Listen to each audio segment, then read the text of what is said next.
Bienvenidos a un nuevo programa de Rosa y Espina. En esta jornada de Martes Santo, como viene siendo habitual, ya llevo unos años realizándolo.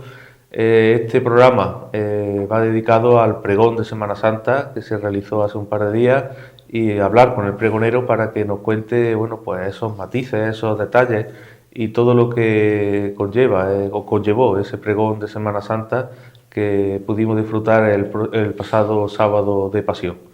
Muy buenas, Agustín. Hola, muy buenas, Pedro. Bueno, pues Agustín Javier Barragán Gómez, que fue el pregonero de este año, nos va a hablar de su pregón, nos va a hablar de ese contenido y de todas las vivencias que tuvo, porque claro, es un pregón se prepara con mucho tiempo, un pregón se prepara con muchas anécdotas, muchos recuerdos que vas teniendo en ese tiempo, pensando qué poner, qué quitar, bueno, pues todo lo que conlleva ese montaje y esa preparación para que todo salga maravillosamente como salió este año ese pregón. Agustín, cuéntanos desde que a ti te llega esa noticia por parte de la Unión Local, pues cómo vas maquetando y preparando ese pregón. Bueno, pues me llega la noticia ya por el mes de octubre, noviembre, no recuerdo exactamente bien, pero vamos, más o menos por esa fecha fue. Y bueno, mi respuesta fue la misma que di hace 20 años cuando me lo ofrecieron por primera vez, que no. Y todo es por lo mismo, porque creo que los pregones suelen estar ya como muy encorsetados en un estilo pues muy barroco, muy cargado, mucha poesía, mucho recitar, como muy afectado, no sé, esa es la sensación que a mí me da. Y yo soy una persona que todo lo contrario, o sea, yo soy una persona muy tranquila, yo no bailo, yo no hago ningún tipo de gesticulación habitualmente, nada, no he soltado, por ejemplo, un viva en mi vida. Entonces yo, de entrada, nunca me he visto adecuado para lo que es un pregón tal y como yo creo que se suele ver por ahí, ¿no? En aquella primera ocasión, pues quedó en aquello y ya está, pero en esta me insistieron que no, por favor, pero mira que yo voy a dar un formato completamente distinto, yo voy por otra historia, lo mío es la teología, la espiritualidad, no, pero es que queremos que sea otra cosa diferente. Pues bueno, pues entonces si queréis otra cosa diferente, pues sí lo hago, claro, evidentemente, ¿no? Y desde primera hora tenía lo que es el esquema de lo que yo iba a hacer, lo tenía muy claro, porque iba precisamente por ahí, por el mundo de la teología y de la espiritualidad, y de cómo he vivido yo siempre la Semana Santa, más hacia adentro que hacia afuera, ¿no? Soy consciente de que hay una parte de la Semana Santa que duda cabe, cultural, en la calle, tradicional, barroca, y eso también tenía que salir en el pregón, y de hecho salió aprovechando pues mi vivencia desde niño, de ser cofrade y demás, ¿no? Pero lo que era el esquema general, yo quería que mi pregón fuera algo muy similar a lo que viene siendo un Vía Crucis. Entonces, textos bíblicos, y sobre esos textos bíblicos se va a reflexionar, o yo voy a decirle a la gente pues lo que yo siento y lo que teológicamente es la Semana Santa.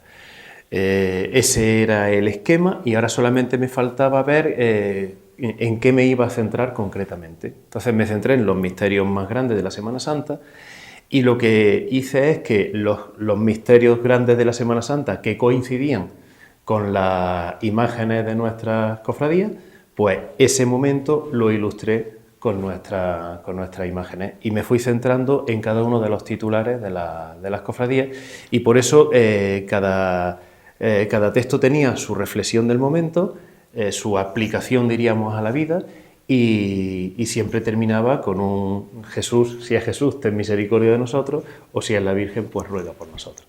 Quería que fuera reflexión y al mismo tiempo oración, eso es lo que quería.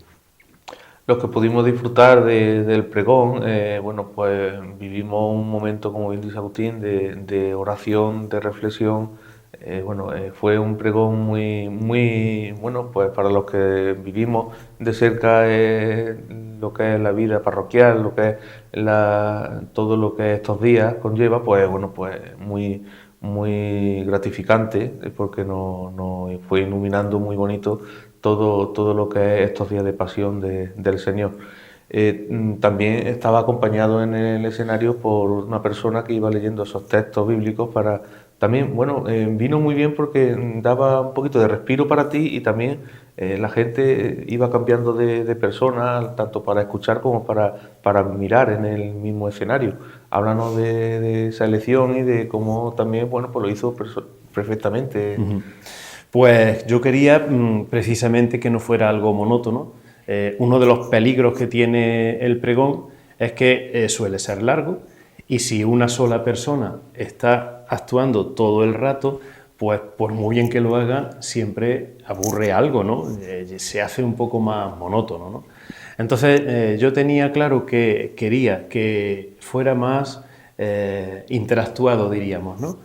Y desde el primer momento pensé en ella, porque tal y como dije en el pregón, doña Luisa para mí es la persona de las que conozco en el pueblo que mejor lee, que mejor recita, y creo que quedó suficientemente probada su valía. Además de esos textos bíblicos, también incorporaste algún texto, háblanos también de él, porque también en el pregón lo explicaste, algunos de lo que, de esos textos que eran fuera de lo que es Evangelio o textos de la Biblia. Fundamentalmente puse la poesía que se llama Historia de una espiga de José María Pemán. Y la puse por dos motivos. El primero, por la vinculación que José María Pemán tiene con Marmolejo, por aquella décima tan maravillosa que nos dejó para la adoración nocturna, a la que tuve el honor de ponerle la música cuando hicisteis la fiesta de la espiga.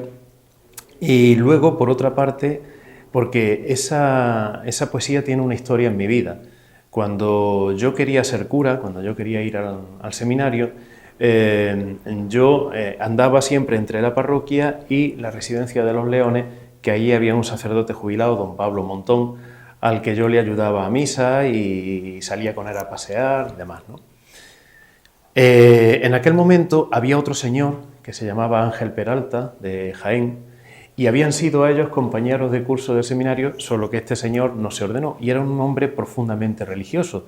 De hecho, me regaló el ejemplar que tengo yo del libro de Tomás de Kempis, el famoso Kempis, me lo regaló él, y este hombre se la sabía de memoria y me la recitaba, y a mí me emocionaba profundamente aquella poesía, que yo no acababa de entender por qué el sufrimiento podía tener algún sentido. Pero aquello se quedó en mi memoria, ¿no? Y entonces rápidamente, cuando me encargaron el pregón, yo eso lo tenía claro, esta poesía tiene que salir. Porque creo que si algo tiene de complicado la Semana Santa... A ver, si la Semana Santa tú te la planteas como una fiesta de la calle, que vas a ver procesiones, la Semana Santa no tiene ningún problema, es muy bonita y me lo paso muy bien. Pero si tú te planteas la Semana Santa como ¿por qué tuvo que morir Jesucristo? ¿Tiene sentido esto? ¿Pero para qué tiene que venir Dios al mundo a morir por mí? Pero el sufrimiento sirve para algo. Si tú te planteas esas preguntas, tú ya empiezas a meterte en lo que es el mundo de la espiritualidad y de la teología y de la profundidad de la Semana Santa. Y entonces a mí esta poesía siempre me pareció maravillosa, como una explicación simple y sencilla del sentido que puede tener el dolor. Aquella espiga que era para Dios y que sabía que era para Dios, pero no sabía cómo iba a llegar a él. Y llegó de la manera mejor, porque el poema no desgrana el fondo teológico, simplemente recita. El fondo teológico es muy importante. No es que la espiga se convierte en una hostia y Dios baja a la hostia, es que la hostia es Dios, es que la espiga se convierte en Dios. Y ese es el sentido del sufrimiento. Por mucho que en este mundo te machaquen la vida, la gente, lo que sea, Dios te dará lo que te merece. Y esa es la redención. Y otro pasaje que también, otra poesía que también se recitó fue el Pastorcillo, quiero recordar, sí. ¿no? Como dije en el pregón, era un guiño que tenía que hacer al patrón de mi otro pueblo. Yo le profeso una profunda devoción a San Juan de la Cruz desde siempre, pero cuando llegué a la Carolina y me enteré que era el patrón, porque claro, nadie sabe que el convento de la Peñuela, donde estuvo San Juan de la Cruz, era la Carolina, solo que fue 200 años antes y era un convento en mitad de la sierra. Sobre ese convento se hizo la Carolina. Lo que hoy es la iglesia parroquial de la Inmaculada es la iglesia del convento. Entonces, para mí fue como muy emotivo descubrir que el patrón de la Carolina era San Juan de la Cruz, al que yo le tenía devoción desde mi época de seminarista, leyendo textos espirituales cuando íbamos a Úbeda, a los carmelitas, en fin, todo esto. Y una de las poesías de San Juan de la Cruz es famoso más por La noche oscura del alma, por la llama de amor viva, pero a mí siempre me pareció preciosa esta poesía del pastorcillo, que es una alegoría de la pasión de Jesús, ¿no? Entonces, cuando vi el tema del pregón, San Juan de la Cruz, el pastorcillo, digo, y rápidamente me vino el Cristo de la Veracruz, digo, esta para él le viene, pero vamos, como anillo al dedo. Y creo, solamente, claro, mi duda era que se suelte y ya está, o la explico antes. Entonces, me vi un poco en la obligación de explicarla antes, porque como es muy alegórica, si tú no te lo explican, pues como que dices, bueno, ¿y aquí qué pinta una pastora y un pastor que está enamorado de ella y que no le corresponde? No sé. Entonces, por eso, antes de que la recitara Luisa, pues fui explicando que el pastor es Jesucristo, que la pastora es el alma de cada uno, o el mundo, o la iglesia, llámalo como quieras, Jesucristo que viene aquí, que no es correspondido, pero aún así que ama a la pastora, ¿no? Y que al final pues extiende sus brazos en un leño y se queda colgado de ellos y se muere, ¿no? Me parece muy bello, ¿no? Y entonces por eso lo puse. También el pregón tuvo su parte musical, porque claro, un pregón sin algo de música pues no le falta uno de esos pies fundamentales. Y bueno, en la parte musical vamos a nombrar primero que comenzó con una canción preciosa, bueno, es una zarzuela, ¿no? Es un fragmento, es el comienzo de la zarzuela La Dolorosa. Háblanos de ello porque esa es preciosa y es muy bonita, sí. Y sé que te gusta mucho también. De los tiempos de los que estábamos en el coro, ¿te acuerdas que hablábamos de cantarla algún día tú y tocarla yo y demás? Sí. Viernes de Dolores, de verdad. Bueno, pues curiosamente la gente puede tener una idea de la zarzuela como una especie de ópera pequeña en español o de canto lírico teatralizado. Muchas veces yo creo que la gente tiene un sentido como muy jocoso de la zarzuela, que son como números cómicos o por otra parte dramáticos, pero siempre de temas pues como de amor, de cosas de estas, ¿no? Pero curiosamente la zarzuela La Dolorosa, que curiosamente es una zarzuela que va sobre una historia de amor entre un señor que amó siempre a una mujer y esa mujer pues por las circunstancias de la vida no le corresponde, y esa mujer un buen día se va con otro hombre, queda embarazada, el hombre la abandona, esa mujer se llama Dolores y entonces este hombre se mete a fraile. Entonces todo lo que hacía este hombre era pintar cuadros de la Virgen de los Dolores, pero claro, la cara de la Virgen era la mujer amada. Y entonces hay un número en el que la mujer aparece por el convento y uno de los que está allí llama al Padre Superior que la Virgen está aquí, que ha venido, porque claro, el hombre creía que... Esa es la historia un poco de la zarzuela, pero el número que se cantó es justo el principio de la zarzuela y es un canto a la Virgen de los Dolores, ¿no? Si estuvisteis pendientes de la letra, como iba saliendo, pues no se puede cantar más bonito y decir cosas más bonitas de la Virgen de los Dolores y de su hijo, ¿no? Como dice el refrán, no hay mal que por bien no venga. Tuvimos un pequeño fallo humano y era que lo que estaba previsto es que nuestro pianista viniera con su amiga, con Mariola, que es soprano, y que lo cantaran ellos. Lo que estaba previsto es que fuera como una especie de actuación allí también en el escenario, ¿no? Pero lamentablemente esta muchacha amaneció afónica y el mismo día pues me llamó Fran, mira que es imposible, que está afónica, que es que no le sale la voz del cuerpo. Y entonces también, como dije en el pregón, pues tu novia, Dios se lo pague siempre, Rocío, que siempre está para todo, pues rápidamente se metió en internet y buscó el fragmento que fue el que se proyectó. Entonces, ese era otra de las cosas que yo también quería que estuvieran en el pregón, porque siempre me ha parecido una pieza musicalmente preciosa, pero es que, curiosamente, su letra no puede ser más profunda y más teológica habiéndola hecho un director de música, vamos, el maestro Serrano. Entonces quería también que estuviera de alguna manera en el pregón. Y ya que hablas de Fran, pues durante ya el pregón sí que hubo varias piezas de marcha de Semana Santa o fragmentos de ellos tocados a piano y bueno, quedó precioso cómo fuiste intercalando algunas de esas marchas con las poesías o los textos que ya le ibas dedicando a cada imagen. También hablando de algunos de esos fragmentos que sonaron. Sí, pues tiene todo el sentido, si, salvo una de las piezas que no correspondía propiamente a la titular, todas las piezas iban con la titular o el titular, ¿no? Por ejemplo, cuando recité el poema La Virgen de la Esperanza, pues sonaba Esperanza Macarena de nuestro paisano Pedro Morales de Lopera. Lo que sí quedamos, tanto Fran como yo, los dos lo vimos como bastante acertado y creo que gustó, era que lo que se interpretase fuese la parte suave de la marcha. Yo no quise en ningún momento que se perdiera esa sensación intimista. Yo quería un pregón muy cuaresmal, muy de Semana Santa. Entonces y Fran estaba de acuerdo conmigo. No estridencia, que no se pierda ese tono, ¿no? Y entonces a cada titular pues se le hizo la Esperanza, Esperanza Macarena, a la Virgen de la Estrella, Estrella Sublime, de López Farfán,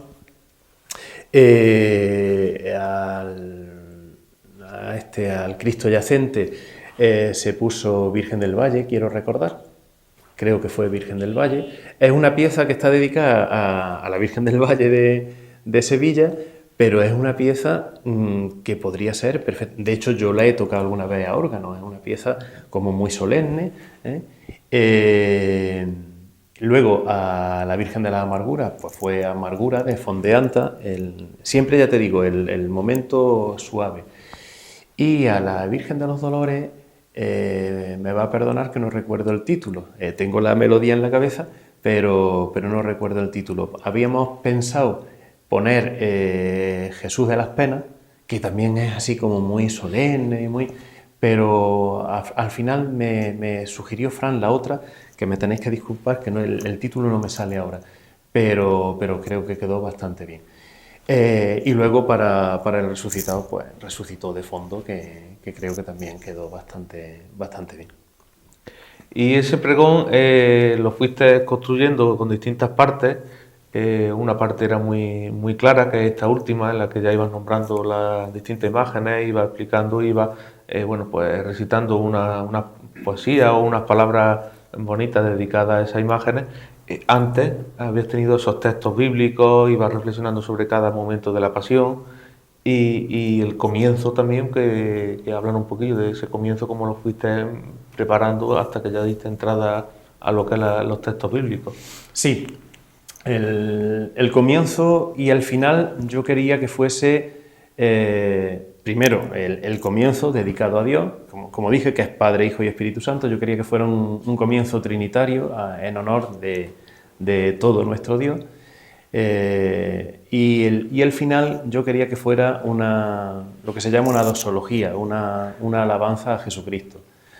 Entonces, conforme estaba haciendo el Domingo de Ramos, se me ocurrió que para la doxología final podía hacer lo siguiente: el Domingo de Ramos, hablar de él teológicamente y lo que es un poco lo que ocurrió, y sobre todo una de las cosas que yo quería hacer es que la gente cayese en la cuenta de lo que es en realidad, sin adorno. Nosotros tenemos ya una religión hecha en torno a Jesucristo, y Jesucristo es nuestro Dios, y en eso estamos todos de acuerdo, y entonces a Jesucristo ya lo adornamos con los atributos de Dios, por ejemplo, las potencias, las túnicas bordadas en oro, la Virgen lo mismo. Nosotros ya los tratamos como Dios y su madre. Pero yo quería que la gente se diera cuenta del drama humano, de lo que fue realmente, de lo que pasó, de cómo lo hizo, de que muchas de las cosas fueron más dolorosas de lo que parecen y muchas cosas no fueron tan espectaculares como parecen, ¿no? Entonces preferí hablar del Domingo de Ramos desde esa perspectiva y guardarme la imagen de nuestra borriquilla y el Domingo de Ramos de aquí para el final. Y por eso hay ahí como una ruptura un poco extraña, en la que en el Domingo de Ramos sale pues una pintura del Domingo de Ramos, pero nuestra borriquilla no aparece, ¿eh? Yo lo estaba haciendo y estaba diciendo, los de la borriquilla cuando vean van a decir que salen todos y no sale el mío.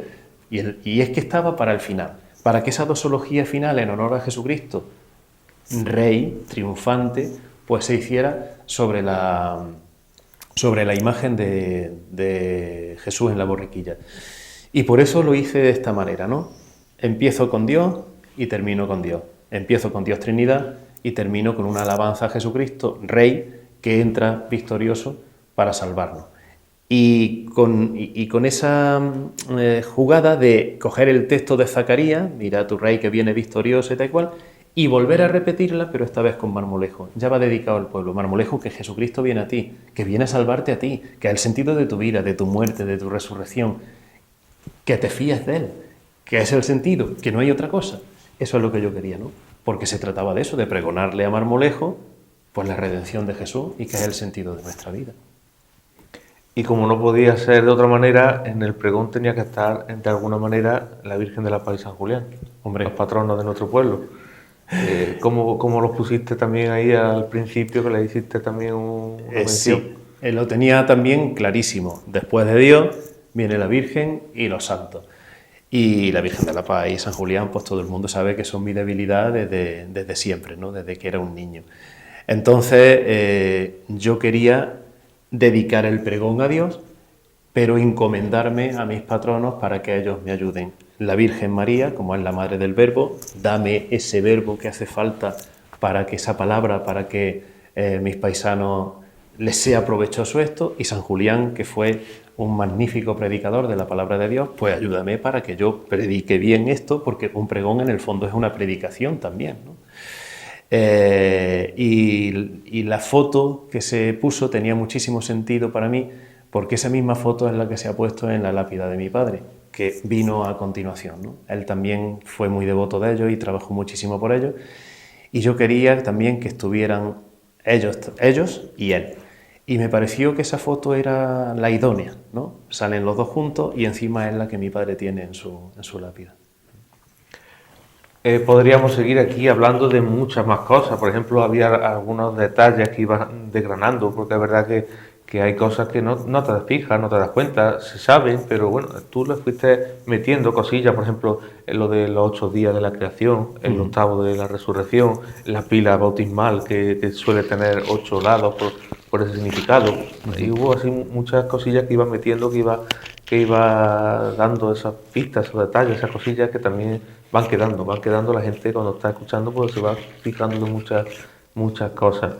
Y bueno, y los textos bíblicos, si habláramos de ellos, pues eran preciosos. Por ejemplo, el de Maú. El Maú a mí también me encanta ese texto y lo dice todo para el día de resurrección. Podríamos hablar muchas más cosas, pero bueno, te voy a dejar por si quieres hablar alguna cosilla más que se nos haya quedado en el tintero, si quieres tú alguna cosilla, y si no, pues aquí cortamos el programa y que lo vean, que también hay que dejarle para que lo puedan ver el que no lo haya visto. Efectivamente, pues sí, yo simplemente eso, que también es importante y lo tuve en cuenta, que la gente se acercara a la simbología de la Semana Santa. Hay mucha simbología.